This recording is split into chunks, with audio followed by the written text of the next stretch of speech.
Hello everyone, कैसे हैं आप सब? उम्मीद करते हैं बहुत अच्छे होंगे। तो जैसा कि आज स्टार्ट कर रहे हैं क्लास 11th मैथमेटिक्स का जो चैप्टर नंबर 1 है आपका सेट्स, उसमें हम आज बात करने वाले हैं एक्सरसाइज 1.2 का इंट्रोडक्शन पार्ट। और इंट्रोडक्शन के साथ ही एग्जाम्पल भी हम यहाँ पे डिस्कस करेंगे। तो इस वीडियो में लास्ट तक अगर आप बने रहते हैं तो एक्सरसाइज 1.2 का जो इंट्रोडक्शन पार्ट आपका है वो बहुत बेहतरीन तरीके से जो है वो क्लियर हो जाएगा। और उसके बाद जब हम एक्सरसाइज सॉल्व करेंगे तो चीज़ें जो हैं बहुत आसानी से आप उसको सॉल्व कर ले जाएँगे, जो हमारे पास एक्सरसाइज में क्वेश्चंस आएँगे, ठीक है? तो वीडियो में लास्ट तक ज़रूर बने रहे हैं। चलिए स्टार्ट करते हैं। जैसा कि आप देख रहे हैं स्क्रीन पे कि आपका जो चैप्टर है वो 1 है, सेट्स एक्सरसाइज 1.2 का इंट्रोडक्शन पार्ट जो है वो एग्जांपल के साथ हम यहाँ पे सॉल्व करने वाले हैं। चलिए आइए स्टार्ट करते हैं अपना टॉपिक, ठीक है?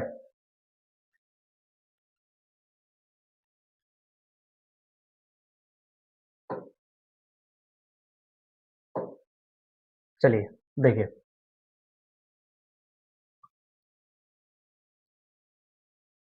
एक ही टॉपिक डिस्कस करते हैं पूरा क्लियरिटी के साथ, ठीक है? जैसे देखिए, यहाँ पे एक्सरसाइज 1.2 का जो इंट्रोडक्शन पार्ट है, वहाँ पे स्टार्ट करने वाले हैं कहाँ से हम? टाइप ऑफ सेट से स्टार्ट करेंगे, ठीक है? टाइप ऑफ सेट में बहुत ज़्यादा नहीं पढ़ना है, ठीक है? लेकिन इम्पोर्टेंट है हमारे पास यहाँ पे जो भी सेट है, ठीक है? तो इसको बहुत ध्यान से पढ़ें। चलिए देखिए, टाइप ऑफ सेट में अगर सबसे पहले बात करें तो पहला जो सेट आपका है वो है एम्प्टी सेट। पहला सेट जो आपके पास है वो क्या है? Empty set. एम्प्टी सेट का मतलब होता है ऐसे सेट जिनमें नंबर ऑफ एलिमेंट्स हमारे पास क्या हो? 0 हो। एम्प्टी सेट कहने का मतलब ये होता है कि ऐसा सेट, ठीक है, जिसमें नंबर ऑफ एलिमेंट्स हमारे पास क्या होते हैं? 0 होते हैं, ठीक है? तो उसको हम क्या बोलते हैं? एम्प्टी सेट बोलते हैं। तो डेफिनेशन पे अगर बात करें तो डेफिनेशन एक बार जरा इसकी देख लें। तो क्या कहती है डेफिनेशन इसकी? A set which does not contain any element is called the empty set और द नल सेट और द वाइड सेट। इसके दो तीन नाम हैं। एम्प्टी सेट भी इसको हम बोल सकते हैं। उसके बाद दूसरा क्या कह सकते हैं? इसको नल सेट भी बोल सकते हैं। और तीसरा नाम इसका जो है वो क्या कह सकते हैं हम? वाइड सेट भी बोल सकते हैं, ठीक है? तो ये तीन नाम आपके इसके आपके पास हैं किसके? एम्प्टी सेट के, ठीक है? कुछ टर्म यहाँ पे और देख लेते हैं। चलिए देखिए, पहला पॉइंट इसमें क्या पढ़ने वाले हैं हम? It is denoted by phi, ठीक है? इसको थोड़ा सा सही कर लेते हैं। ये आपका फाई है और कर्ली ब्रैकेट, ठीक है? लेकिन क्या वहां पे उस कर्ली ब्रैकेट में कोई एलिमेंट हमारे पास नहीं होगा, ठीक है? तो ऐसे सेट को हम क्या बोलते हैं? एम्प्टी सेट बोलते हैं। कहने का मतलब ये है कि अगर एम्प्टी सेट आपके पास है, ठीक है, तो आपको करना क्या है? या तो आप उसको किस से डिनोट करेंगे? फाई से, ठीक है? फाई सेट लिखने का, फाई लिखने का मतलब ही ये है, वो सेट हम कौन सा लिख रहे हैं? एम्प्टी सेट लिख रहे हैं, ठीक है? या आप ऐसे भी लिख सकते हैं, अगर फाई ना लिखें, ऐसा लिख दें, कर्ली ब्रैकेट लिखें, लेकिन वो क्या रहना चाहिए? एम्प्टी रहे, मतलब ये क्या रहना चाहिए? इसके अंदर कोई एलिमेंट हमारे पास ना हो। तो ऐसे सेट को हम क्या बोलते हैं? एम्प्टी सेट बोलते हैं, ठीक है? जैसे एग्जांपल जब देखेंगे तो ज्यादा अच्छे समझ में आएगा। चलिए एग्जांपल की अगर बात करें तो एग्जांपल पहला क्या कह रहा है? The collection of natural numbers less than 1। अब आप जरा ध्यान से सोचिए, इसमें क्या बोला है? क्या बोल रहा है ये? The collection of natural numbers less than 1, ठीक है? क्या नेचुरल नंबर का ऐसा कोई कलेक्शन है जिसमें नंबर्स हमारे पास नेचुरल नंबर 1 से छोटे होते हैं? ऐसा पॉसिबल ही नहीं है। ऐसा पॉसिबल नहीं है कि नेचुरल नंबर लेस देन क्या हो? 1 हो। क्यों? क्योंकि नेचुरल नंबर हमारा जो है वो 1 से ही स्टार्ट होता है, ठीक है? इसका मतलब है ये पहला एग्जांपल जो कह रहा है set collection of natural number का जो सेट हमारे पास है वो क्या आ जाएगा? किसके इक्वल हो जाएगा? 5 के। किसके इक्वल आ जाएगा? 5 के। या तो हम 5 से लिखें, ठीक है, या कैसे लिखें? कर्ली ब्रैकेट से। अगर हम इसको मान लें कोई सेट हमारे पास ये ए है, जैसे मान लीजिए एक सेट हम ए लिख रहे हैं, देखिए कोई सेट हमारे पास क्या है? ए है। अब यहाँ पे हम क्या लिख दें कि x such that x is an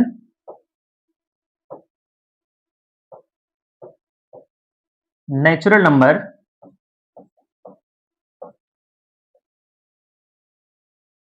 x is a natural number, ठीक है? and x greater than -2 less than 0, ठीक है? जैसे ये आपके पास एक एग्जांपल है। मान लेते हैं ये सेट हमारे पास क्या है? ए है। क्या ये x such that x is an natural number and x जो है वो क्या है -2 से बड़ा है लेकिन 0 से क्या है छोटा है, ऐसे नंबर्स हमारे पास जो है। अब इसमें कौन कौन सा एलिमेंट हम लिख सकते हैं, अगर हम ये x देखें, सिर्फ इसकी बात करें, नेचुरल नंबर की अगर बात ना करें तो सिर्फ अगर इसको ध्यान से देखें, इसका मतलब है कि x अगर -2 से बड़ा है, ठीक है, और 0 से क्या है छोटा है, तो कौन सा नंबर हमारे पास है, सिर्फ एक ही नंबर हमारे पास है, क्या x equal to -1, x equal to क्या हमारे पास -1 है। और ये में बहुत अच्छे से जानते हैं कि -1 जो है, माइनस वाले नंबर्स जो है वो नेचुरल नंबर हमारे पास नहीं होते। इसका मतलब इसको हम क्या लिख सकते हैं, a इक्वल टू, इसको हम क्या लिख सकते हैं, कर्ली ब्रैकेट, ठीक है। और ये कर्ली ब्रैकेट क्या होना चाहिए, एकदम इम्पटी होना चाहिए, ठीक है, इसमें कोई भी एलिमेंट हमारे पास नहीं होना चाहिए। तो ऐसे सेट को हम क्या बोलते हैं, इम्पटी सेट बोलते हैं। उम्मीद करते हैं बहुत अच्छे से समझ में आ गया होगा इम्पटी सेट क्या होता है। तो सीधे सीधे शब्दों में बहुत आसान अगर तरीके से समझें तो ऐसा सेट जिसमें नंबर ऑफ एलिमेंट्स हमारे पास क्या होते हैं, 0 होते हैं, ठीक है, उसको क्या बोलते हैं, हम इम्पटी सेट बोलते हैं, ठीक है। और दूसरे एग्जाम्पल की अगर बात करें, चलिए इसको क्लियर करते हैं। अगर दूसरे एग्जाम्पल की हम बात करें, ठीक है, देखिए जरा दूसरा एग्जाम्पल हमारा क्या कहता है, एक सेट हमारे पास ए है, x such that 2x plus 11 equal to 3। जरा इसको सॉल्व कर लीजिए आप। अगर 2x प्लस 11 इक्वल टू हमारे पास 3 दिया गया, x की वैल्यू यहां से निकाल सकते हैं। तो 2x इक्वल टू हमारे पास कितना आ जाएगा, 3 माइनस 11। तो 2x इक्वल टू हमारे पास कितना आ जाएगा, माइनस का 8, और x इक्वल टू हमारे पास कितना आ जाएगा, माइनस का 4। एलिमेंट हमारे पास आ गया कितना, x की वैल्यू हमारे पास कितनी आ गई, -4। लेकिन आगे क्या बोला गया है, x belongs to natural number, x belongs to क्या, नेचुरल नंबर। और यहां जो है वो -4 जो है वो नेचुरल नंबर से बिलोंग नहीं करता। इसका मतलब एक भी एलिमेंट यहां पे हम नहीं लिख सकते हैं। इसका मतलब है यहां पे हम एक भी एलिमेंट नहीं लिख सकते हैं।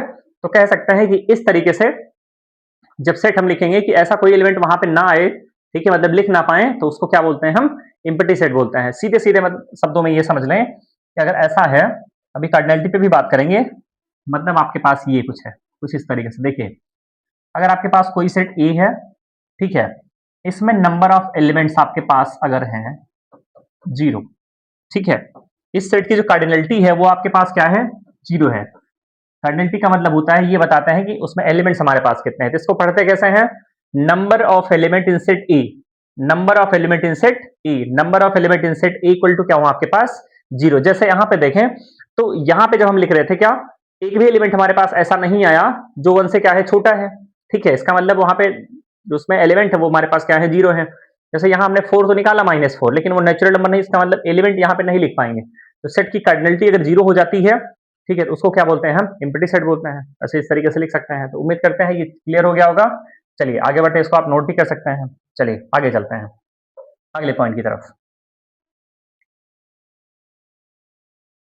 ठीक है। दूसरा हमारे पास क्या है, दूसरा हमारे पास जो सेट है वो क्या है, सिंगलटन सेट।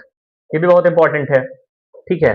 जैसे नाम से ही आप देख रहे हैं, सिंगलटन सेट क्या होता है, अगर इसके डेफिनेशन की बात करें तो a set that contains only one element is called singleton set. इसका मतलब है अगर किसी सेट में नंबर ऑफ एलिमेंट्स हमारे पास कितने हों, 1, ठीक है, अगर हमारे पास किसी सेट में नंबर ऑफ एलिमेंट्स कितने हों, 1 हो, तो ऐसे सेट को हम क्या बोलते हैं, सिंगलटन सेट बोलते हैं। जैसा कि आप स्क्रीन पे देख रहे हैं, जैसे पहला एग्जाम्पल की अगर बात करें, पहला एग्जाम्पल हमारे पास देखिए क्या है, यहाँ पे क्या दिया, ये एग्जाम्पल ये एक्स ही है, ठीक है, पहला एग्जाम्पल ये, ठीक है। क्या लिखा गया आपके पास, 0। कोई सेट मान लीजिए ए हमारे पास है, इसमें एलिमेंट्स हमारे पास क्या है, 0, ठीक है। इस सेट में एक ही एलिमेंट है। स्टार्टिंग में हमने बताया था, ठीक है, 1.1 के इंट्रोडक्शन पार्ट में, कि कर्ली ब्रैकेट के अंदर जो भी लिखा गया होगा उसको क्या बोलते हैं, हम सेट का एलिमेंट बोलते हैं, एलिमेंट ऑफ सेट बोलते हैं। अब यहाँ पे 0 तो है, लेकिन ये इस सेट के अंदर लिखा गया है, इस कर्ली ब्रैकेट के अंदर लिखा गया, इसका मतलब ये इसका एलिमेंट है। वो इसका मतलब है 0 बिलोंग्स टू ए है। तो 0 कुल मिला के क्या है, एक एलिमेंट है किसका, सेट ए का, ठीक है। तो इसकी कार्डिनलिटी जो हमारे पास है वो क्या है, 1 है। इस तरीके से इसको लिख सकते हैं, इसकी कार्डिनलिटी क्या है, cardinality of set A equal to कितना है, 1। तो अगर किसी सेट की कार्डिनलिटी जो है वो 1 हो जाती है, तो ऐसे सेट को हम क्या बोलते हैं, सिंगलटन सेट बोलते हैं। मतलब किसी सेट में आपके पास अगर सिर्फ एक एलिमेंट है, उस सेट को हम क्या बोलेंगे, सिंगलटन सेट बोलेंगे, ठीक है। और भी एग्जाम्पल देख लेते हैं। जैसे दूसरे एग्जाम्पल की अगर बात करें, दूसरा एग्जाम्पल आपके पास क्या है, कोई सेट बी है, कोई सेट क्या है, बी। यहाँ पे देखिए x माइनस 1 इक्वल टू क्या दिया गया है 2, ठीक है। तो यहाँ से जब इसको हम सॉल्व करेंगे तो x इक्वल टू हमारे पास क्या आएगा, सिर्फ 3 आएगा। सिर्फ क्या आया 3। इसका मतलब जो बी सेट हम बना रहे हैं वो कुछ इस तरीके से दिखेगा हमको। ये सिर्फ एक ही एलिमेंट हमने निकाला, ये हमारा सेट हो गया क्या, सिर्फ एक ही एलिमेंट है। इसका मतलब इस सेट की कार्डिनलिटी क्या है, 1 है, ठीक है। क्यों 1 है, क्योंकि इसमें नंबर ऑफ एलिमेंट्स हमारे पास कितने हैं, सिर्फ 1 ही है, ठीक है। तो ऐसे सेट को हम क्या बोलते हैं, सिंगलटन सेट बोलते हैं। एक एग्जांपल और आप देख सकते हैं। तीसरा, सी कोई हमारे पास सेट है, x such that x is capital of India, ठीक है। अब इंडिया की जो कैपिटल है वो क्या है, एक ही तो है, ठीक है, उससे ज्यादा तो हो नहीं सकती है। तो यहाँ पे क्या, ये भी कैसा हमारा है, सिंगलटन सेट है, ठीक है। तो सीधे सीधे शब्दों में आप ये समझें कि किसी सेट की अगर कार्डिनलिटी हमारे पास क्या है, 1 है, तो उसको क्या बोलते हैं, सिंगलटन सेट बोलते हैं। और किसी सेट की कार्डिनलिटी अगर हमारे पास क्या है, 0 है, तो उसको क्या बोलते हैं, एम्प्टी सेट बोलते हैं। जैसे एक एग्जांपल और ले रहे हैं, कोई सेट मान लीजिए आपके पास P है, इसमें एक एलिमेंट है 5। इस सेट की कार्डिनलिटी आप तुरंत बता सकते हैं कि इसमें नंबर ऑफ एलिमेंट्स हमारे पास कितने हैं, 1, ठीक है। तो ये सेट कैसा हमारा है, कौन सा सेट हमारा, ये सिंगलटन सेट है, ठीक है। उम्मीद करते हैं ये भी बहुत अच्छे समझ में आ गया होगा। चलिए आगे बढ़ते हैं। तो इसको आप नोट कर लें, बहुत ध्यान से पढ़ें। ये चीज़ें जो हैं बहुत बेहतरीन तरीके से आपको समझ में आनी चाहिए और काम में आने वाली चीज़ें हैं, जो कि चैप्टर 2 जब हम पढ़ेंगे, रिलेशन एंड फंक्शन, बहुत इंपॉर्टेंट टॉपिक रहने वाला है वो, ठीक है। चलिए आगे बढ़ते हैं, हो गया होगा ये, ठीक है। देखिए अगला आ जाते हैं, फाइनाइट एंड इनफाइनाइट सेट, ठीक है। ये भी बहुत इंपॉर्टेंट है और बहुत आसान भी है। देखिए जरा,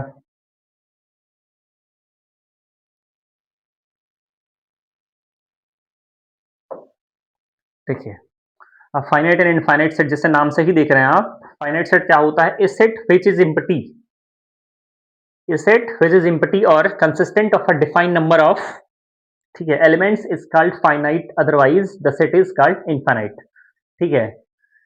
अब यहाँ पे आप ध्यान से देखिए, इन सेट का, इनफाइनाइट सेट का मतलब होता है कि number of set, element, number of set कह रहे हैं, एलिमेंट ऑफ सेट अगर काउंटेबल है, सेट के एलिमेंट हमारे पास अगर जो है वो काउंटेबल हैं, मतलब उनको काउंट करके हम बता सकते हैं कि उसमें number, total number of element हमारे पास कितने हैं, ठीक है। तो उस केस में जो सेट होगा हमारे पास, उस सेट को हम क्या बोलते हैं, फाइनाइट सेट बोलते हैं। अदरवाइज क्या बोलते हैं उसको, इनफाइनाइट सेट, ठीक है। मतलब है कि आप एलिमेंट अगर काउंट ना कर पाए तो सेट जो होगा इनफाइनाइट होगा, और अगर सेट को हम काउंट कर ले जाएं तो वो सेट हमारा कैसा होगा, फाइनाइट सेट होगा, ठीक है। अब जैसे देखिए पहला पॉइंट इसमें, in this set elements can be counted, ठीक है। किस में काउंट कर सकते हैं, सिर्फ फाइनाइट सेट में, इनफाइनाइट में काउंट नहीं कर पाएंगे। जैसे एग्जांपल की अगर बात करें, पहला एग्जांपल आप ध्यान से देखें, पहला एग्जांपल क्या कर रहा है, एस जो है आपका एक सेट है, किसका सेट है, ये बॉबल्स का सेट है। देखिए अब इसमें काउंट कर पाएंगे, नहीं कर पाएंगे, टोटल कितने एलिमेंट हैं, 1 2 3 4 और 5। इसका मतलब इस सेट की जो कार्डिनलिटी हमारे पास कितनी है, वो 5 है। इस सेट की जो कार्डिनलिटी हमारे पास है वो कितनी है, 5 है। इसका मतलब काउंट करके हमने लिखा ना, टोटल कितने एलिमेंट है, 5। तो अगर एलिमेंट काउंट कर पाए तो वो सेट फाइनाइट होगा, और एलिमेंट अगर काउंट ना कर पाए तो वो सेट कैसा होगा, इनफाइनाइट सेट होगा, ठीक है। दूसरे एग्जांपल की अगर बात करें, इसमें क्या कह रहा है, एम एक अपने पास सेट है, तो x such that x is a month in a year, इसको भी आप काउंट कर सकते हैं, एक साल में कितने महीने होते हैं ये तो बता ही सकते हैं हम, 12। ये भी सेट कैसा हमारा है, फाइनाइट सेट है। कैसा सेट हमारा है, फाइनाइट सेट है। तीसरे एग्जांपल की बात करें, the set of all points in A line, इसको जरा ध्यान से आप देखें, किसी लाइन में, ठीक है, क्या आप पॉइंट का सेट बना सकते हैं। जैसे मान लीजिए ये आपके पास लाइन है, ठीक है, ये आपके पास क्या है, लाइन है, ठीक है। तो इसमें आप कितने पॉइंट हैं ये काउंट नहीं कर सकते हैं, ये काउंट आप नहीं कर पाएंगे, ठीक है। इसका मतलब ये जो एग्जांपल है वो किस सेट का एग्जांपल है, इनफाइनाइट सेट का। तो इस तरीके से आप पहचान सकते हैं, अगर काउंटेबल है तो क्या होगा, वो फाइनाइट सेट होगा, अगर काउंटेबल नहीं है तो वो कैसा होगा, इनफाइनाइट सेट होगा। इसको बहुत बेहतरीन तरीके से आप समझ सकते हैं, ठीक है। चलिए एक आध एग्जांपल और डिस्कस कर लेते हैं, ठीक है। देखिए जरा, अब जैसे एग्जांपल की बात करें, अगर मान लीजिए कोई सेट हमारे पास ए है, 1 2 3 4 एंड सो ऑन 1000, पहला एग्जांपल। दूसरा एग्जांपल देखिए जरा, A equal to 1 2 3 and so on, ठीक है। अब दोनों में आप पहचान के बताइए कि कौन सा सेट आपका जो है वो एम्प्टी सेट, कौन सा सेट आपका जो है फाइनाइट सेट है, और कौन सा सेट जो है आपका कौन सा है वो इनफाइनाइट सेट है। तो बहुत आसानी से बता सकते हैं, इसमें एलिमेंट हम काउंट कर पाएंगे, ठीक है, क्योंकि 1 से कहाँ तक है ये एलिमेंट 1000 तक, जबकि दूसरे सेट में क्या कह रहा है कि 1 2 3 से लेके कहाँ तक, एज सो ऑन का मतलब क्या है कि डिफाइन, ये फिक्स नहीं कि कहाँ तक इसको हमको लिखना है, ये इनफाइनाइट तक जाएगा। ये कौन सा सेट है, फाइनाइट सेट है, ये कौन सा है, इनफाइनाइट सेट। तो इस तरीके से आप पहचान सकते हैं अगर एलिमेंट जो है आपके क्या है वो काउंटेबल है, ठीक है, एलिमेंट आपके अगर क्या है काउंटेबल है, मतलब काउंट कर सकते हैं, तो वो फाइनाइट सेट होगा। अगर काउंट नहीं कर सकते हैं तो वो कौन सा सेट हमारा होगा, इनफाइनाइट सेट होगा, ठीक है। एग्जाम्पल से आप पहचान सकते हैं, ठीक है, जैसे मैंने बता ही दिया है। चलिए आगे बढ़ते हैं, अगले पॉइंट की तरफ चलते हैं। देखिए, कार्डिनल नंबर ऑफ और order of a finite set, वही कार्डिनल नंबर, कार्डिनलिटी की बात कर रहे हैं, ठीक है, थोड़ा सा बाद में आ गया ये। देखिए जरा, कार्डिनल नंबर और order of a finite set, the number of different elements in a finite set ई और नॉन नॉन लिखा गया है, जरा देखिएगा ध्यान से, ठीक है, नॉन है वो, non empty finite set A is called the cardinal number और ऑर्डर ऑफ ए, ठीक है। तो थोड़ा सा छोटा करते हैं, देखिए जरा, देखिए, the number of different elements in a finite set A और non empty finite set A is called the cardinal number और ऑर्डर ऑफ ए। कहने का मतलब वही है कि अगर आप, ठीक है, किसी सेट में एलिमेंट को क्या कह सकते हैं, बता सकते हैं कि इसमें कितने एलिमेंट्स हमारे पास हैं, ठीक है, वही उसका क्या होता है, वही उसकी उस सेट की क्या होती है, कार्डिनलिटी होती है। कैसे डिनोट करते हैं इसको, देखिए जरा, it is denoted by n A number of element in set A or order of ए।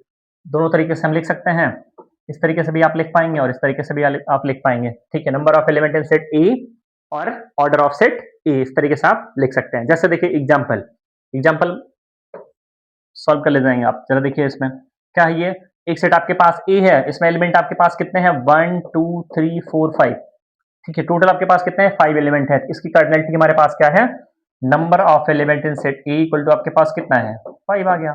ये हुए इस सेट की क्या कार्डिनलिटी, या इस तरीके से भी आप लिख सकते हैं, order of A equal to कितना, 5, ठीक है। तो टोटल कितने एलिमेंट हैं, बस आपको ये बताना है, यही आपका क्या होता है, कार्डिनल नंबर होता है, या क्या होता है, ऑर्डर ऑफ सेट होता है, उस सेट का ऑर्डर, ठीक है। चलिए आगे बढ़ते हैं, नोट करते रहे आप इसको। देखिए जरा अगला पॉइंट आपका क्या है, ये इंपॉर्टेंट है, इसको थोड़ा सा ध्यान से देखना है जरा। देखिए जरा, ये इसमें क्या कह रहा है, analysis of two sets, equality of two set, दो सेट आपके पास इक्वल कब होते हैं ये बताना है, ठीक है, कुछ ज्यादा इंपॉर्टेंट टॉपिक है ये। देखिए इक्वल सेट क्या होता है, ये देख लेते हैं, two sets A and B are said to be equal if they have exactly the same element. ये लाइन बहुत ध्यान से देखिएगा, they have exactly the same elements, ठीक है। इसका मतलब है दो सेट इक्वल तब होंगे जब दोनों सेट में एलिमेंट्स हमारे पास जो है वो क्या हो, सेम हो। जैसे आपके पास अगर ए जो है वो सेट ए में भी है और ए एलिमेंट जो है आपका सेट बी में भी है, उस केस में कह सकते हैं कि सेट ए और सेट बी दोनों क्या होंगे, इक्वल होंगे। या दूसरे तरीके से भी आप और क्या है इसमें देख लीजिए जरा, otherwise the set are said to be unequal, equal होगा तो इस तरीके से लिख पाएंगे, अनइक्वल आपके पास अगर होगा तो उसको क्या लिख पाएंगे, ए नॉट इक्वल टू बी, दोनों तरीके से हम लिख सकते हैं, ठीक है। और देखिए दूसरे तरीके से हम कैसे इसको पहचान सकते हैं, डेफिनेशन याद करने की जरूरत नहीं रहती है, बस आपको समझना है कि किस तरीके से आप इसको ऑब्जर्व कर पा रहे हैं, ठीक है। देखिए जरा, यहाँ पे क्या है, पहली condition, number of element in A, ठीक है, equal to number of element in set B. मतलब कहने का ये है कि सेट ए में जितने एलिमेंट हैं और सेट बी में जितने एलिमेंट हैं वो क्या होने चाहिए, दोनों सेम। इक्वल टू का मतलब यही है कि cardinality of set A equal to cardinality of set B, ये होना चाहिए। दूसरी कंडीशन क्या कहती है कि एलिमेंट्स आर आल्सो सेम, मतलब एलिमेंट भी आपके पास क्या होने चाहिए, सेम। जितने एलिमेंट सेट ए में है उतने ही सेट बी में होने चाहिए, और जो एलिमेंट सेट ए में है वही एलिमेंट कहाँ पे होने चाहिए, सेट बी में। जैसे एग्जांपल की अगर बात करें, पहला एग्जांपल जरा ध्यान से देखिएगा, ए सेट आपके पास है, इसमें कितने एलिमेंट आपके पास है, 4, 1 2 3 4। तो पहले इसकी कार्डिनलिटी लिख लेते हैं। अगर इसके कार्डिनलिटी की बात करें, इस सेट में 4 एलिमेंट हमारे पास हैं, तो number of element in set A equal to आपके पास कितना है, 4। कितने एलिमेंट है, 1 2 3 और 4। इस सेट की अगर बात करें, देखिए जरा, 1 2 3 और 4, इस सेट की भी कार्डिनलिटी जो क्या है वो 4 ही है, मतलब 4 ही एलिमेंट हमारे पास सेट बी में भी है। तो पहली कंडीशन को तो ये सेटिस्फाई कर रहा है, पहली कंडीशन को तो ये सेटिस्फाई कर रहा है कि 4 एलिमेंट इसमें भी हैं, 4 एलिमेंट इसमें भी हैं, ठीक है। दूसरी कंडीशन को जरा चेक करें, क्या exactly are elements are also same, मतलब है जो एलिमेंट आपके पास सेट ए में है वही एलिमेंट अगर आपके पास सेट बी में भी है तो दूसरी कंडीशन को भी सेटिस्फाई करेगा, और ऐसा अगर हो जाता है तो उस सेट को हम क्या बोलते हैं, इक्वल सेट बोलते हैं। जरा देखिए ध्यान से, सेट ए में यहां भी 1 है, सेट बी में भी 1 है, ठीक है। अब देखें, सेट ए में 3 है, सेट बी में भी 3 है, सेट ए में 2 है, सेट बी में भी 2 है, सेट ए में 8 है, सेट बी में भी क्या है, 8 है, ठीक है। इसका मतलब है ये दूसरी कंडीशन को भी सेटिस्फाई कर रहा है, तो इस केस में ये दोनों सेट आपके पास क्या हो जाएंगे, इक्वल सेट हो जाएंगे, ठीक है। ये दोनों सेट आपके पास क्या हो जाएंगे, इक्वल सेट हो जाएंगे, ठीक है। तो इस तरीके से आप पहचान सकते हैं कि सेट कौन सा इक्वल है और कौन सा नहीं है। अब एक चीज हो सकता है कंफ्यूज हो रहे हैं कुछ लोग, अगर जो इंट्रोडक्शन पार्ट नहीं पढ़े हैं, ठीक है, तो हो सकता है वो क्या हो जाए, इसमें कंफ्यूज हो जाए। क्यों? क्योंकि यहाँ पे देखिए इसका ऑर्डर जो है वो लिखने का दूसरा है, इसका ऑर्डर दूसरा है, और 1.1 की इंट्रोडक्शन पार्ट में हमने ये बहुत अच्छे से समझाया था कि सेट में एलिमेंट का ऑर्डर जो है वो मैटर नहीं करता है। सेट में एलिमेंट का जो ऑर्डर है वो मैटर नहीं करता, मतलब किसी भी ऑर्डर में आप लिख सकते हैं। जैसे 1 के बाद 3 आ गया यहाँ पे, यहाँ 3 के बाद 2 आया, कोई दिक्कत नहीं है, जैसे आप लिखना चाहें वो सेम एलिमेंट हमारे पास होने चाहिए सेट ए और सेट बी में, ठीक है। तो इस ऐसे सेट को हम क्या बोलते हैं, इक्वल सेट बोलते हैं। उम्मीद करते हैं समझ में आ गया होगा बहुत अच्छे से कि इक्वल सेट क्या होता है और अनइक्वल सेट क्या होता है। अनइक्वल सेट की बात करें, जैसे एग्जांपल देख लीजिए जरा, ठीक है, देखिए जरा, अगर आपके पास कोई सेट ए है,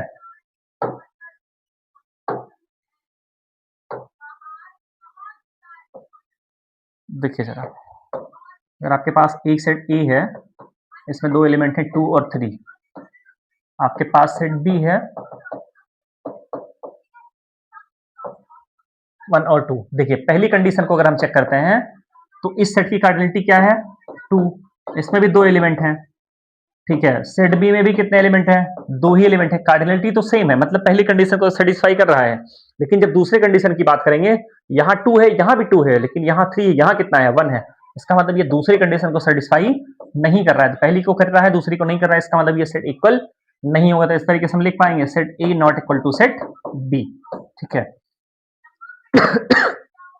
इस तरीके से आप लिख सकते हैं क्या, ये सेट हमारे पास कौन से हैं, इक्वल सेट है। एक सेट और आपको पढ़ना है, ठीक है, इक्विवेलेंट सेट, ठीक है। तो इसको आप नोट कर सकते हैं, ये इक्वल अनइक्वल सेट है और ये क्या है, इक्वल सेट है। चलिए एक और देख लेते हैं,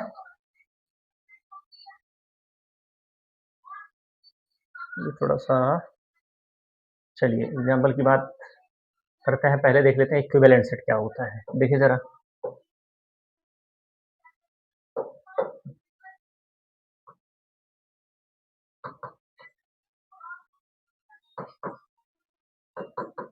इक्विवेलेंट सेट क्या होता है, ठीक है। अगर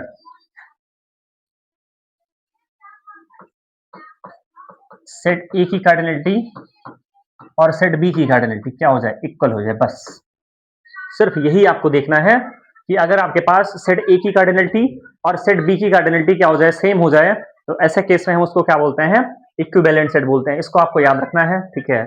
यहाँ पे पीपीटी में मिस हो गया था, ठीक है, कोई बात नहीं, तो आप इसको देख सकते हैं।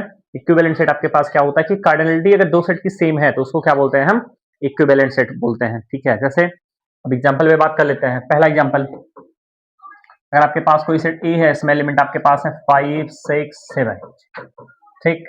दूसरा सेट आपके पास बी है 8 9 1, ठीक है। ध्यान से जरा देखिएगा, अब यहीं पे दोनों चीजों को कंफर्म कर लेते हैं, इक्विवेलेंट और इक्वल सेट को भी। अब इक्विवेलेंट अगर की बात करें तो पहले इसका आप क्या निकालेंगे, इसका ऑर्डर आप निकालेंगे, कार्डिनलिटी निकालेंगे। इस सेट की जो कार्डिनलिटी आपके पास है वो कितनी है, 1 2 3, इसमें कितने एलिमेंट आपके पास हैं, 3 एलिमेंट हैं। सेट बी की कार्डिनलिटी की बात करें तो number of element in set B equal to, इसमें भी कितने एलिमेंट है, 1 2 और 3, यहाँ पे 3 एलिमेंट है। इसका मतलब है ये सेट कौन सा आपके पास, इक्विवेलेंट सेट तो है, ये आपका कौन सा है, इक्विवेलेंट सेट है। क्यों? क्योंकि उसमें क्या बोल रहा है कि cardinality of set A equal to cardinality of set B, मतलब जितने एलिमेंट आपके पास सेट ए में है और जितने एलिमेंट आपके पास सेट बी में है, अगर वो सेम हो जाता है तो उस केस में हम क्या बोलते हैं, उसको इक्विवेलेंट सेट बोलते हैं। अब जरा बताइए क्या ये इक्वल सेट है। अब अगर बात करें इसके इक्वल सेट होने की, तो बताइए ये इक्वल सेट है या नहीं है, इक्वल सेट है या नहीं है। बहुत आप बेहतरीन तरीके से बता सकते हैं, बहुत आसानी से बता सकते हैं। इसमें आपके पास 3 एलिमेंट हैं, इसमें भी 3 एलिमेंट है। पहली कंडीशन को तो सैटिस्फाई कर रहा है, ठीक है, लेकिन दूसरी कंडीशन को सैटिस्फाई नहीं कर रहा है। क्यों नहीं कर रहा है? क्योंकि यहाँ पे जो एलिमेंट्स हैं वो यहाँ पे एलिमेंट नहीं है सेम, ठीक है। तो एलिमेंट्स जो हैं वो सेम नहीं है, लेकिन कार्डिनल नंबर आपके जो पास है वो क्या है, सेम है। उस केस में इस सेट को हम क्या बोलते हैं, इक्विवेलेंट सेट बोलते हैं, ठीक है। ये इक्वल सेट आपका नहीं होगा। तो इस तरीके से आपका 1.2 का जो इंट्रोडक्शन पार्ट है वो यहीं तक है, क्लियर होता है। हम आगे आने वाले लेक्चर में, ठीक है, आप पढ़ेंगे क्या 1.2 का जो सोल्यूशन है, बहुत बेहतरीन तरीके से चीज़ों को समझते रहेंगे। तो अगर ये वीडियो आपको पसंद आया हो तो चैनल को सब्सक्राइब जरूर करें और अपने दोस्तों के पास भी शेयर करें, ठीक है। तो चलिए आज के लिए इतना ही, मिलते हैं अपने अगले लेक्चर में।